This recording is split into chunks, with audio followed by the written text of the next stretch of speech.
श्रोतागण, भाई और बहनों, मातृशक्ति को नमन। चैनल 24+ न्यूज़ के खास, विशेष, मनमोहक, हमें चित्त समाधि देने वाला, हमारे चित्त को प्रसन्न करने वाला, हमें मन की शांति देने वाला, मानसिक शांति देने वाला, हमारे जीवन का विकास करने वाला, हमारे जीवन का सर्वांगीण विकास कैसे हो उसके टिप्स देने वाला, सूत्र देने वाला, लाइफ स्टाइल के बारे के अंदर, और बच्चों को, युवाओं को, बूढ़ों को, बुजुर्गों को, सभी को अच्छे अच्छे संस्कार देने वाला पुनरुत्थान कार्यक्रम में आपका हार्दिक स्वागत है, अभिनंदन है, सत्कार है। पुनरुत्थान कार्यक्रम में हम प्रतिदिन नए नए विषयों के साथ में प्रवेश करते हैं, और वो विषय इस तरीके से होते हैं जो हमारे मूल्य गिर गए हैं, हमारे जो भारतीय संस्कृति के मूल्य गिर गए, उन मूल्यों की कैसे प्रतिष्ठा हो उसके बारे के अंदर जो है विषय तैयार किए जाते हैं, होलिस्टिक किए जाते हैं, उसको शोध परक बनाया जाता है और उसको मल्टी डायरेक्शनल बनाया जाता है, मोटिवेशनल बनाया जाता है, ताकि वह हर वर्ग के लिए, हर रुचि के लिए, हर इंटरेस्ट के लिए और हर आयु के व्यक्ति के लिए लाभप्रद हो सके। इसी क्रम के अंदर आज का जो हमारा विषय है वो इस पूरे कॉस्मोस को एक साथ किस तरीके से हम सब रह सकते हैं उसके बारे में बताया गया है। आज का हमारा विषय है जीव दया। भाई और बहनों, दर्शकगण, श्रोतागण, बहुत ही सुंदर विषय है। हम इस प्रकृति में, इस नेचर माँ की गोद में, इस पर्यावरण में, इस एनवायरनमेंट में, इस कॉस्मोस के अंदर, इस ब्रह्मांड के अंदर 84 लाख जीवा योनि जो उत्पत्ति केंद्र हैं। जीव तो कितने हैं, असंख्य, अनंत हैं, लेकिन उत्पत्ति केंद्र हमारी भारतीय संस्कृति के धार्मिक ग्रंथों के अंदर उत्पत्ति केंद्र 84 लाख जीवा योनियां मानी गई है। उसके अंदर ये जीव जन्म लेते हैं और अपने अपने कर्मों के अधीन कर्मों का भुगतान करने के लिए वो जीवन यापन करते हैं, और उन सब का भरण पोषण करने वाली जो है ये नेचर माँ होती है। तो अब उस 84 लाख जीवा योनि में से केवल एक मनुष्य एक ऐसा प्राणी है जो संपूर्ण प्राणी है, जिसके पास के अंदर 5 विकसित इंद्रियां हैं, विकसित मन है, विकसित बुद्धि है, विकसित चित्त है, विकसित प्रज्ञा है और विकसित आत्मा है। मनुष्य को छोड़ करके से सारे इस सृष्टि के प्राणी जो हैं इतने विकसित नहीं हैं। वो अच्छा चिंतन नहीं कर सकते, वो कोई भी विकास की बात नहीं कर सकते और किसी तरह का चिंतन नहीं कर सकते, मनन नहीं कर सके, निध्यासन नहीं कर सकते।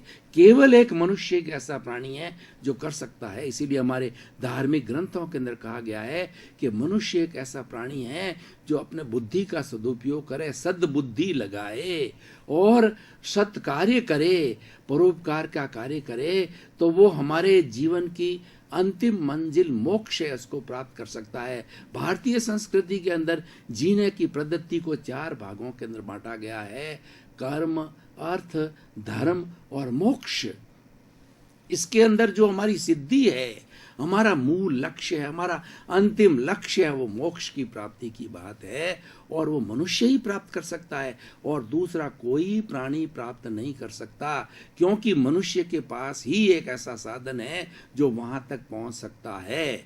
और मनुष्य अगर अपनी बुद्धि का दुरुपयोग करे तो वो अधम गति, सबसे नीचे जो 7वीं नारकी है, वहां तक जा सकता है। अधम गति के अंदर इस पूरे विश्व का, कॉस्मोस का, इस ब्रह्मांड का कोई भी प्राणी नहीं जा सकता। तो देखिए मनुष्य की बुद्धि का कितना उपयोग है, सदुपयोग और दुरुपयोग करने वाले का है, सुकृत और दुष्कृत करने का है। तो वो उस तरीके से कैसे उपयोग करता है, वह मुख्य बात होती है। अब प्रश्न ये है कि बाकी के जीवों का क्या होगा। वैसे तो प्रकृति माँ ये कहती है कि मैंने जिसको जन्म दिया है, मैं सभी के भरण पोषण की मेरे पास में पूरी व्यवस्था है, और जब तक मैं इस प्रकृति में उस प्राणी को नहीं लाती हूँ, उसको जीवन नहीं देती हूँ जिसका कि मैं भरण पोषण नहीं कर सकती हूँ। और हमारी जो है वो भारतीय संस्कृति में कहा भी गया है, राजस्थानी में कहा गया है कि जिसको चोंच दी है उसको चुग्गा भी देगा। वो इसका समानार्थक है कि जिसने जन्म दिया उसका भरण पोषण भी करेगा। जिस माता पिता ने अपने बच्चे को जन्म दिया है और किसी भी पशु ने अपने पुत्र को जन्म दिया, किसी पक्षी ने अपने संतान को जन्म दिया है, तो वह उसका भरण पोषण करना, उसको पैरों पर खड़ा करना वो अपना कर्तव्य समझती है और ये सांसारिक जीवन का सबसे बड़ा कर्तव्य होता है। तो इस तरीके से प्रकृति ने सारी व्यवस्था कर रखी है। लेकिन प्रश्न ये है कि मनुष्य अगर अपनी बुद्धि का सदुपयोग करता है तो इन सब प्राणियों का कुछ नहीं बिगड़ता है। लेकिन मनुष्य अगर अपने बुद्धि का दुरुपयोग करता है तो इन प्राणियों की हत्या कर देता है, इन प्राणियों का हनन कर सकता है, इन प्राणियों को मारता है। और इसीलिए देखिए इस सृष्टि के अंदर जितने भी प्राणी हैं 84 लाख जीवा योनि के, सभी जीना चाहते हैं, कोई मरना नहीं चाहता, ये शाश्वत नियम है। और कोई प्राणी, छोटा से छोटा कीड़ा भी दुख नहीं चाहता है, सुख चाहता है। दुख आ जाता है वह दूसरी बात है, क्योंकि वो दुख उसके कर्मानुसार होता है कि पूर्व जन्म के अंदर वो कैसे कर्म करके आया है। उसको कीड़े का भव मिला है तो निश्चित तौर से पूर्व जन्म के अंदर वो खराब काम करके आया, बुरे कार्य करके आया, कुकृत्य करके आया, इसीलिए वो जन्म मिला है। वो अगर सुख चाहता है, चाहते हुए उसको भी नहीं मिल सकता है। उसी तरह से मनुष्य भी है, अगर पुण्य कमा के आया है तो ये जीवन पूरा आनंदमय रहता है। पाप की गठरी लेकर के साथ में आया है, पूर्व जन्म के अंदर पाप के कार्य करके आया है, इस जीवन के अंदर वो सुखी नहीं हो सकता है। गरीबी आएगी, बीमारी आएगी, कलह आएगा, लड़ाई होगा, झगड़ा होगा, टंटा होगा और सारा जीवन इस पापकारी प्रवृत्ति के अंदर ही चला जाएगा। और प्रश्न ये है, जब मनुष्य के ऊपर इतनी रिस्पॉन्सिबिलिटी आ गई है, उसको जीव दया करनी चाहिए। दया का अर्थ होता है करुणा, मैत्री, प्रमोद, करुणा, मध्यस्थ भावना। ये हमारी भारतीय संस्कृति की 4 उत्कृष्ट भावना है। मैत्री, इस सृष्टि में जितने भी जीव है सबके साथ मैत्री करो, किसी के साथ भी शत्रुता का भाव मत रखो। प्रमोद, प्रमोद का अर्थ होता है कोई प्राणी विकास कर रहा है अपने कर्मों के अनुसार, उसके प्रति ईर्ष्या मत रखो, जलन मत रखो, उसे घृणा मत करो। वह हो गया प्रमोद भावना। और तीसरी करुणा, जो आज हमारा विषय है कि जीवों के प्रति करुणा का भाव आना चाहिए। करुणा के भाव का अर्थ ये होता है, किसी को दुख होता है तो अपने भी मन के अंदर दुख के भाव आने चाहिए और उसके प्रति ईश्वर से भावना करनी चाहिए कि हे ईश्वर, इसका दुख दूर करो। और हमारे से कुछ हो सकता है, तन से, मन से, धन से सेवा करके, तो हम भी उसके दुख को दूर करें। तो ये करुणा की भावना होती है। और चौथी होती है मध्यस्थ भावना। मध्यस्थ भावना का मतलब होता है तटस्थ भावना। किसी के साथ प्रतिक्रिया मत करो, किसी की रॉन्ग ओपिनियन मत दो और किसी का बुरा मत करो। हमेशा चिंतन करो कि हे मेरे भीतर विराजमान शुद्ध आत्मा भगवान, आप मुझे ऐसी शक्ति दो, जागृति दो कि इस जगत के किसी भी जीव को किंचित मात्र भी दुख ना हो, दुख ना हो, दुख ना हो। ऐसी भावना जो है करनी चाहिए। ये मध्यस्थ भावना होती है। मध्यस्थ भावना का अर्थ होता है सर्वे भवन्तु सुखिनः सर्वे भवन्तु निरामया। अपने भीतर ये भावना करना, इसके जिस जगत के सब जीवों को सुख हो, शांति हो, आनंद हो, प्रेम हो और मोक्ष हो, ऐसी भावना करना। तो आज हमारा विषय है वो जीव दया का है। देखिए इस सृष्टि के अंदर पशु भी जीते हैं, पक्षी भी जीते हैं, वाइल्ड एनिमल भी होते हैं, पेड़ पौधे भी होते हैं। ये सब समवाय है और इन सब से मिलकर के एनवायरनमेंट बना है, पर्यावरण बना है और वो सभी अपना अपना जीवन यापन अपने कर्मों के अनुसार करते हैं। हर व्यक्ति इस जन्म के अंदर जो कार्य करता है वो पिछले जन्म की जो एक फिल्म बना करके लाता है, और वो फिल्म इस जीवन के अंदर जितना जितना उसका आयुष्य होता है, आयुष्य भी उस एक कर्म का भाग है जिसको आयुष्य कर्म कहते हैं, उसके अनुरूप जो है वो कार्य करता रहता है। उसको अपनी एक श्वास लेने की स्वतंत्रता नहीं है, सब कुछ वो टैप रिकॉर्डर साथ लेकर के, मन वचन काया रूपी जो है 3 टैप रिकॉर्डर साथ लेकर के आता है, और पूरी फिल्म जिंदगी घर की साथ लेके आती है, और समय के अनुसार जैसे जैसे उसने कार्य किए हैं पूरे जीवन में, उसी के अनुसार जो है वो फिल्म चलती रहती है, और व्यक्ति जो है अपने कर्मों का भोग कर देता है, करता रहता है। कभी सुख मिलता है, कभी दुख मिलता है, कभी लाभ होता है, कभी हानि होती है, कभी प्रतिष्ठा होती है और कभी निंदा होती है, और कभी अच्छा व्यवहार होता है, कभी बुरा व्यवहार होता है, कभी अमीरी होती है, कभी गरीबी होती है, कभी कभी जो है व्यक्ति को लज्जित होना पड़ता है, कभी व्यक्ति की प्रशंसा होती है। जीवन भर वो हम जो कुछ साथ लेकर के आए हैं, पूर्व जन्मों का जो कर्मों का साथ लेकर आए हैं, उसी के अनुरूप ही हमारा जीवन चलता रहता है। तो प्रश्न ये है कि दूसरे जीवों के प्रति हमें दया करनी चाहिए। दया कैसे करनी, देखिए मैं काफ़ी इसके साथ में एग्जाम्पल दे करके इसको बहुत अच्छी तरह से स्पष्ट करूँगा। मान लीजिए गर्मी का मौसम है, गर्मी के मौसम में कहीं आसपास पानी नहीं होता है और भयंकर गर्मी मई जून का महीना होता है, तो बेचारे पशु पक्षी वो पानी कहाँ से पिएंगे।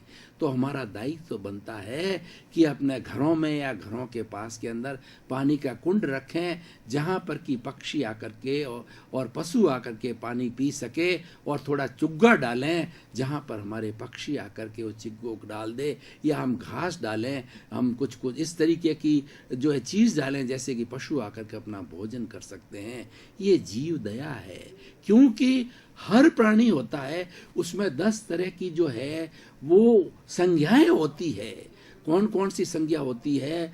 आहार, भय, मैथुन, परिग्रह, क्रोध, मान, माया, लोभ, ओग और लोक संख्या। हर जीवित प्राणी के अंदर ये 10 तरह की संज्ञा होती है, चाहे छोटा कीड़ा मकोड़ा हो या बड़ा से बड़ा मनुष्य हो, ये हर एक के अंदर होती है। कईयों में साइलेंट होती है, कईयों में प्रकट होती है, लेकिन मुख्य रूप से जैसे आहार है, भय है, मैथुन है, परिग्रह है, भोजन है, पानी है, तो ये हर एक को आवश्यकता रहती है। तो ये मनुष्य का दायित्व होता है कि वह उसको मुहैया कराए। इसी कॉन्सेप्ट के आधार पर गौशालाएं खुली है, पिंजरा पॉल खुले हैं और बड़े बड़े बाड़े खुले हैं, जिसके अंदर जीवों को यानी पशु पक्षियों को इकट्ठा किया जाता है। उनके लिए पानी की व्यवस्था होती है, चुग्गे की व्यवस्था होती है, अनाज की व्यवस्था होती है, और साथ साथ के अंदर जो है घास फूस की व्यवस्था होती है। दूसरे हमारे प्राणियों के प्रति करुणा का भाव रखना, ये जीव दया कहलाता है। और दूसरा बात देखिए कि जीव किसके अंदर है, ये भी समझना जरूरी है। जो दिखाई देता है वो तो जीव है ही है, लेकिन मैं यहाँ जैन धर्म को कोट करना चाहूँगा। उन्होंने 6 षट जीव निकाय कहा है, पृथ्वी का है, अप का है, तेजस का है, वायु का है, वनस्पति का है और तृष्ण का है।